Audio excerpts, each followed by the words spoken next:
Dear students, welcome back to Chief Seattle's speech part 2. In this video, we are going to continue with our explanation. I start with our good father. Our good father in Washington, for I presume he is now our father as well as yours. Since King George has moved his boundaries further north, our great and good father, I say, sends us word that if we do as he desires, he will protect us. Now, who is our father? Our good father in Washington. Who is in Washington? According to him, he is addressing George Washington, but the actual political administration, that is president of America, was Pierce Franklin. So he is the one who's the president, Franklin Pierce, who's the president, and he is the one who's being addressed basically. Has moved, he's saying, for I presume he is now our father as well as yours. Because now, since we have subdued ourselves, if we accept this proposal given by like Isaac Stevens earlier, we become the children to even uh, the president as you are, and he is our father as well. Since King George, here this is a reference, King George here means addressing George Washington, has moved his boundaries further north because they are expanding their territory towards the north. So they have included the Suquamish tribe territory also. So our great and good Father, I say, sends his word that if we do as he desires, he will protect us. Now there's a little tinge of sarcasm, if you can understand. He says, I hope we know what sarcasm is. Sarcasm is something where you want to try, there is something else you mean. He is good. When he's saying that he is good and he is great and he is kind enough to protect us on the condition that if we do as what he desires. So this is not supposedly compassionate, but then he is accepting it as his kind gesture. If we do as he desires, he will give us his protection. His brave warriors will be to us as a bristling wall of strength. And then, in that situation, his brave warriors, all his warriors will come to help us out as a bristling, as a very, very strong. They're going to protect a very huge wall of strength and help us and with these wonderful ships of war, and they're going to fill all our harbors so that our ancient enemies far to the northward, these are the Haidas and Simshians. These were the two enemies they had. So these two enemies will not be able to attack us or harm us, and they'll stop, will cease is to stop, will stop to frighten our women, children, and old men. For long, there has been a story of suppression, and there is, we can see that this tribe, Suquamish tribe, had lived a history of suppression, and they live under fear. This is clear with these, because before whites came, they already had a very strained relations with Haidas and Simshias. He will cease to frighten our women, children, and old men. Then in reality, he will be our father and we his children. And then in that case, in reality, he will turn out to be his children. But can that ever be? Your God is not our God. Then there is a discussion. There's a, these kind of questions, when he's putting such questions like, but can that ever be? What is he trying to do? Is he's trying to put up a rhetoric question where we know that doesn't have an answer, but it has the point. It has some persuasive quality. There's something he uses to make a point. Now he's just asking a question, but can that ever be? Is it possible? Can your God is not our God, because you worship a different God and we worship a different God. Your God loves your people and hates mine. There is a lot of discrimination. Your God loves is somebody who's different. He loves your people, and probably not only just, we are not just neutral in his eyes, but he actually hates us. He folds his strong protecting arms lovingly about the pale face and leads them by the hand as a father leads an infant son. So what is he exactly doing? He's protecting you all. Your father is protecting you. Your God is protecting you, and like embracingly, like a father does to his child, lovingly. All your pale faced children here means the white people are led by him, by his hand, like father holds his infant son's hand. But he has forsaken his red children. We are also his children in that case, but then he has forsaken us. He has left us. He's not bothering about us. If they really are his, and if we are really his, if we are really his children, why? If I say that we are his children, then he must have forsaken us because he's not taking care of us.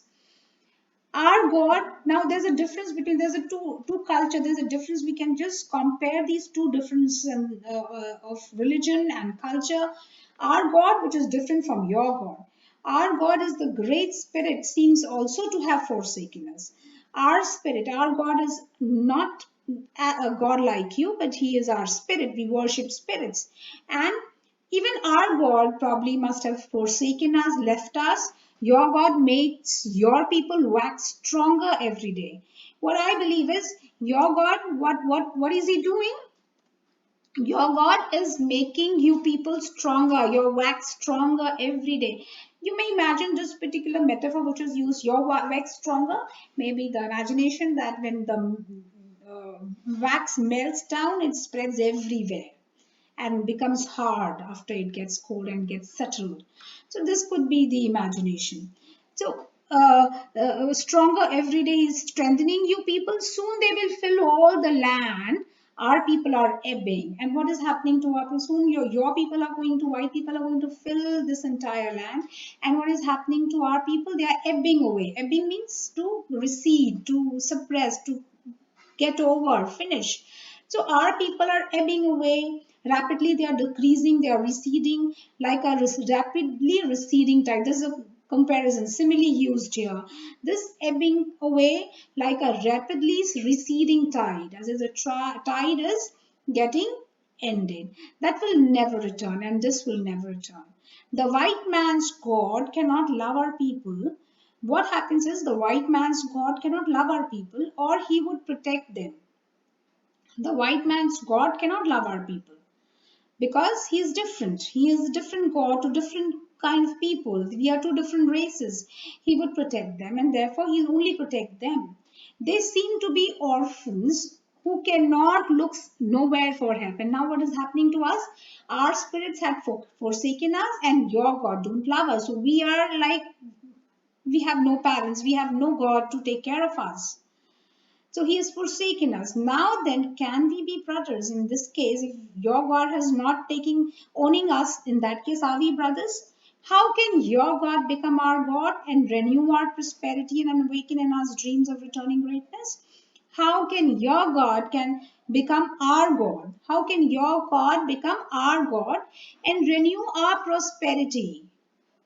So in that case, it sounds very difficult. I know it's impossible that your God turn out to be our God and renew and awaken in us the dreams of returning greatness, fill life and hope in us, save us, glorify our community once again. I have no hopes about it. If we have a common heavenly Father, he must be partial. And then if you say that it's a common father, then he must definitely be partial.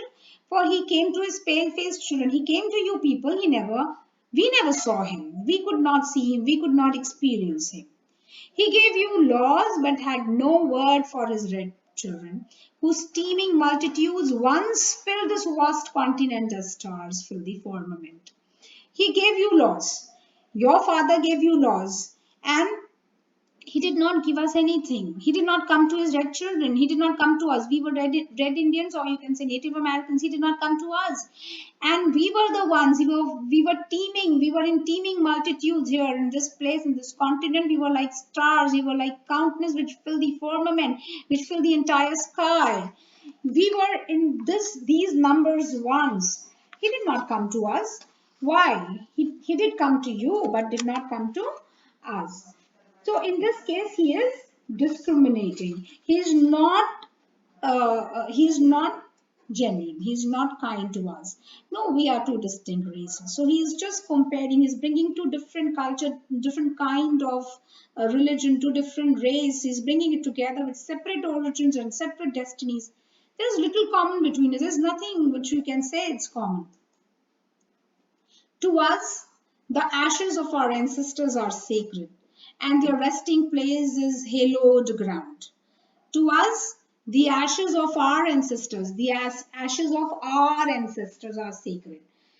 Uh, After our ancestors are engraved when they die and mingle with the earth, those ashes are sacred to us. We hold them as holy, and their resting place is hallowed ground. And wherever we have made constructed their tombs, they become very sacred to all of us. They hold very important place in our lives. You wander far from the graves, but and we are not allowed to. What happens is we don't leave our ancestors where they are engraved, whereas you people wander far away from. Once your ancestors are dead, you wander far from the graves of your ancestors, and seemingly without regret. You don't have any regret, you don't any feel any sorrow, and you move far away from that place. Your religion was written upon tablets of stone by the iron finger. Your religion was written by the tablets of upon the tablets of stone by the iron finger. Here is it's a biblical phrase which means finger of God. Okay, here iron finger here means the finger of God, and it refers to the words written into the stone tablets that later were brought down from Mount Sinai by Moses. And the tablets are also known as the Ten Commandments. Literally, the expression means immortal fingers. So this is a religion which you follow, and the red man could never comprehend or remember it, and it's difficult for us to understand and remember it. Our religion is the traditions of our ancestors. What is our? He is making a very clear discrimination between the two. He distinguishes at this in this manner. He says that our religion is a tradition of our ancestors, which was basically the dream of our old men. They saw the tradition and the culture which was imbibed to us by, and it was seen by our old men. It was given to them in some solemn hours of night by the great spirits, and the vision of these sessions and is written in the hearts of the people. Now, all our great leaders, all our boss, all our chiefs must have envisioned some kind of a vision in their dreams of some Holy Spirit bestowing them some lessons, some guidance, and this was given to us orally. And how did we learn it? We just remember it in our mind, and written in the hearts, we're following those instructions orally. We don't have any iron finger writing down the tablet of stone, nothing of that sort. There's a major difference between your culture and our culture. Your dead cease to love you, and the land of their nativity, as soon as they pass the portals of the tomb and wander away from beyond the stars. Once you're dead, your people, your ancestors are have died and have been engraved in a graveyard, and tomb is constructed. Then you are free. You can move about anywhere, and in the land of their nativity, as soon as they pass, as soon as you pass from there, you leave that place, the portals of tomb. You can wander away beyond the stars. You can go to any place around the world and beyond that, and they are soon forgotten, never return. They are free to go wherever they want. They don't return. But what about our dead? They never forget this beautiful world that gave them being. They are so thankful. Our ancestors, there's a difference in our culture. Our dead never give up. They come back. They are connected very strongly to all of us. They give us, and they are very very thankful to all this world for giving them this being. They never forget, and they didn't go away.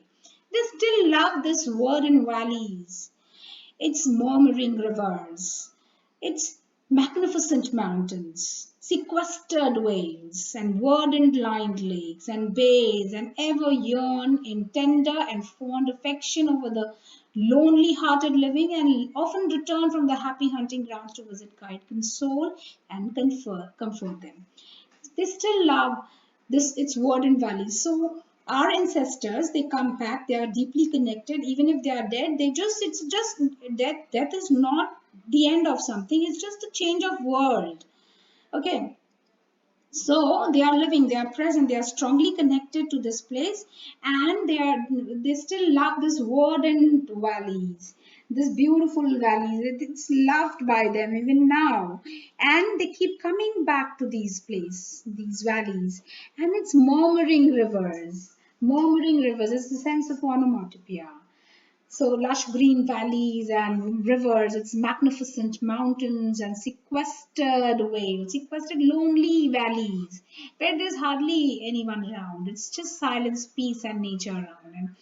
And verdant lined lakes. And so there is complete silence. The lakes, lined lakes and bays, and ever yearn in tender, fond affection over the lonely hearted living, and they ever yearn, they keep longing in tender, fond affection. They're full of compassion and love, and it's filled in their heart. It's overwhelming, and it keeps on making them, move around and hang around these places ever. Over the lonely hearted living, and often return from the happy hunting grounds to visit, guide, console, and comfort them.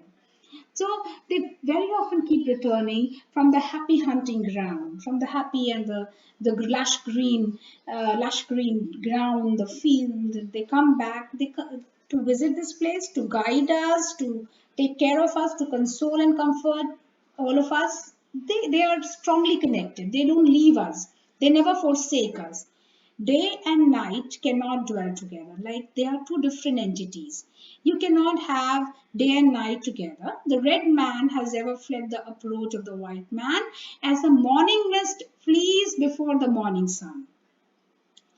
The red man has ever fled the approach of the white man. The red man keeps running away from whenever he sees a white man, he runs away.